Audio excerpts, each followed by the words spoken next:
And now, it's The Law Show on CL 650, a comprehensive look at everything you need to know about the law.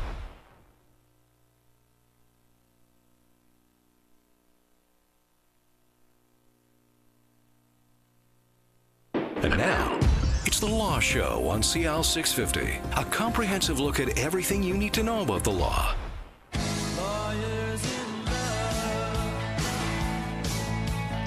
Isn't it the Love Show? The Law Show. Valentine's Day, it is the Law Show on CL 650. Immigration law, we have Gordon Maynard and Alex Stojcevic from MKS Law in downtown Vancouver. VancouverLaw.ca is their website, specializing in immigration and citizenship. Now, here we are, just a month into the new year, and we want to talk about, I guess, controversial, we'll get into that, express entry. Exposed 1 year later is a study that came out. We'll get into that in just a moment. We'll find out exactly what express entry is.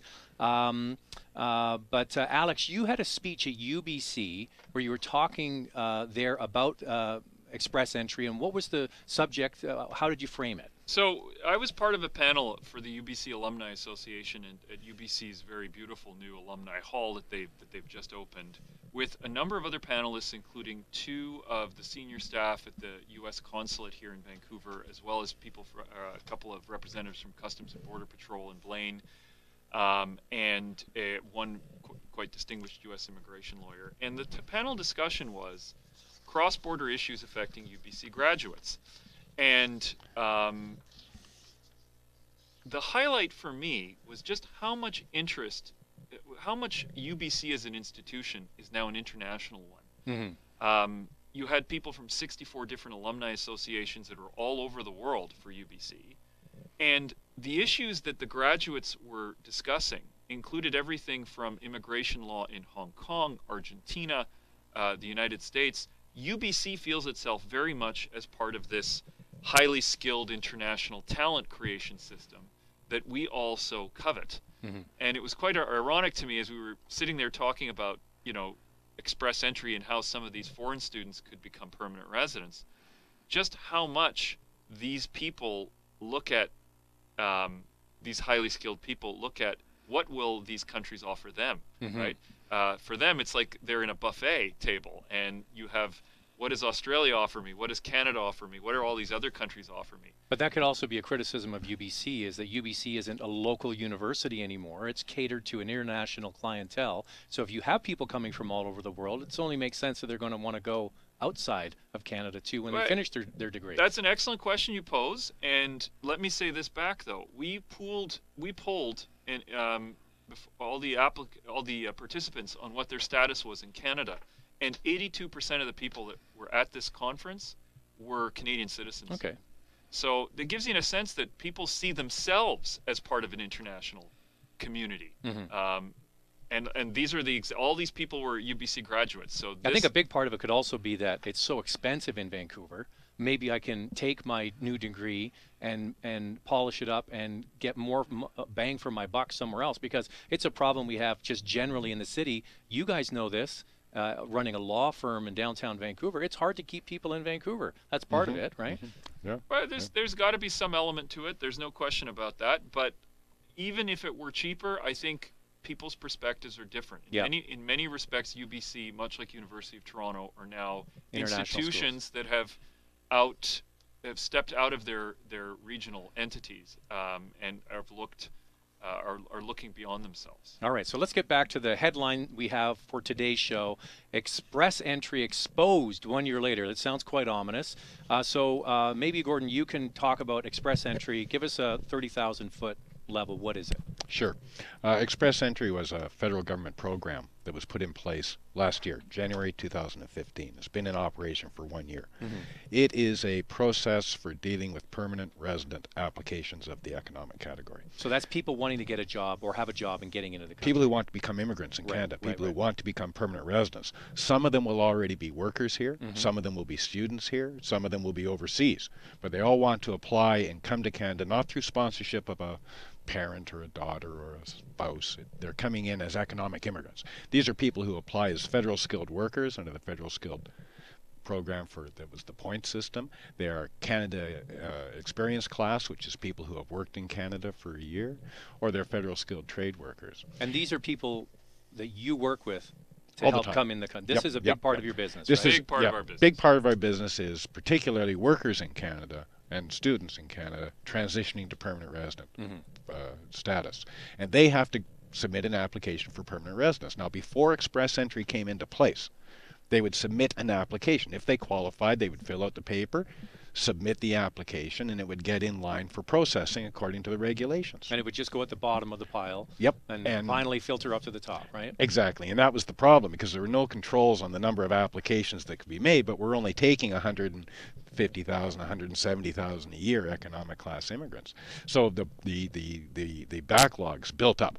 The government had to find a way to manage that, and they put in place the express entry system, which is they keep the same categories of immigration. They still keep the economic classes, but anybody who wants to immigrate must first of all jump into the express entry pool. Okay. And that's a fictional pool that exists in the internet. And you go to the internet and you submit your profile. You tell them who you are. And as long as you meet the eligibility for one of these economic programs, you get a number in the pool. It's like a dating site. It's like the golden ticket from Willy Wonka. That's right. Yeah, you get the golden ticket, then you get to, once you get the ticket, then what happens? You're swimming around in this pool. Right. And the ticket they gave you had a certain number of points attached to it. There's a magic computer in the internet that calculates your comprehensive ranking score. And every month or two, or maybe a couple of times a month, the government comes by with a net and they fish out the people with the best CRS scores. And those people are given invitations to apply. They're told, you can submit an application as a federal skilled worker. You can submit an application In those as a silos CEC. that they had before, right? Yep. All those different categories. Same applications they had before. So they've added a layer. Added a pool have in added- between. right, You have right. to dive into the pool, and then you have to get fished out with an invitation to apply. Now you can apply. And when you apply, when you get that invitation, you're given 60 days to apply. You apply over the internet, and the application is supposed to be processed in 60 days, or in 6 months. All right? So it's supposed to be a good process. Sounds great. When this was announced, did you think, as specialists in this area, it's not a bad idea? Did you have reservations before it was implemented? We were always apprehensive Okay, about because it. anything with government, you're always going to think. Well, in fairness, I had hopes because what this replaced was something that was equally inefficient and in many ways far less reliable, and that was a ministerial instruction regime. What was happening in the years prior to that is that they would simply make a ministerial announcement that they would process this category but not process that category. And then that would change every 4 or 5 months. This at least offered some certainty to everyone. Well, except that it was put in place by ministerial instruction. And then it wasn't put in place by ministerial instruction, dashing my hopes, as it were. And But yes. So you that's the define- second. That's the second part of the question. Is that's what the hope was? What's the reality? The reality was that the fine print didn't come out until December 2014. So Okay. weeks before it was about to. Exactly. Just 2 weeks before it was put into place, finally the fine print came out. And what they put into the express entry pool was that for you to get fished out with an invitation to apply, you didn't stand much chance unless you had the bonus points. And the bonus points only came one of two ways. You either had to have a work permit supported by a labor market impact assessment, an LMIA. That's a very important term. Not all work permits have LMIAs. All right? Some do. But if your work permit had an LMIA attached to it, then you got bonus points. Okay. If you didn't have an LMIA attached to your work permit, you could still apply to the province for special nomination, express entry nomination, and that would give you bonus points, and that would be done through your employer. And let's give you some context of what that means. So the system works out of 1,200 or 1,300 points. The lowest category draw that has occurred since the system opened was 451? 453. 453. For you to get 600 of these possible points is an LMIA or a provincial nomination. So if you don't have one of those things, you're not really out of 1,200. You're out of 600. Right. To get 600 without this, you pretty much need master's degree, fluent English, and you better be 30. You can't be 40 or 45. You have to be perfect on age, perfect on language ability, so you need test scores on your IELTS or your CELPIP that are as high as they can be. Have a master's degree and Canadian work experience, or you're not going to qualify. And tall and good looking wouldn't hurt either. Well, it's the only thing missing, isn't it? So to put a face on this problem, people who came to Canada, for instance, or are in Canada with work permits as senior executives in Canadian companies. They're intercompany transferees. And these guys are 50s and 60s, They're right? in their 40s, 50s. They're making $300,000 a year, $500,000 a year or more. They have responsible positions. They got lots of years in the workforce. Paying and the company, a lot of income tax. And the company wants to keep them here. Those were people who previously were able to apply either under CEC or under federal skilled worker, and their applications would be processed. Yes, it would take time. But you put these people into the express entry pool, and they're coming out with 435 points. Low scores. They aren't making the minimum 450, and they haven't been picked. So I'm guessing that this LMIA is the key. Absolutely, it is a key, and it's turned into a profoundly influential key and a profoundly bad decision to link it to the permanent resident process. Now, what does LMIA mean? Labor Market Impact Assessment. So describe what that means. It means that if an employer wants to, it's a piece of paper that's mainly used not for immigration, but for giving people work permits as temporary workers. So say that you're not going to have an impact on a Canadian. That's negatively right. This was one of the standard ways in which work permits were issued. It used to be called a labor market opinion, and the employer would advertise and demonstrate that they couldn't find a Canadian to do the job. They would then apply to what was called HSDC at the time, and they would get an LMO confirming that they need to look outside of Canada to fill the position, and then that individual would take the LMO and apply for their work permit, and that gave the officer issuing the work permit permission to give that person a work permit.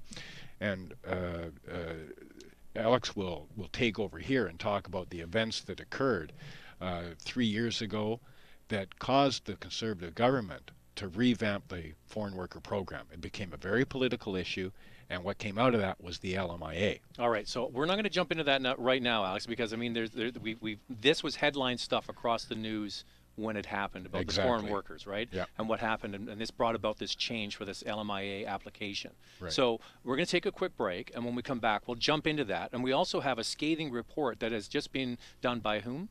The Canadian Chamber of Commerce. Yeah. And the report is called Immigration for a Competitive Canada, Why Highly Skilled International Talent is at Risk, and their complaints are all about express entry and the labor market impact assessment. And that's why the show this week is called Express Entry Exposed 1 year later. You're listening to The Law Show on CL 650. We're talking with immigration lawyers from MKS Law in downtown Vancouver, Gordon Maynard and Alex Stojcevic. We're here, and we'll pick it up right there when we come back.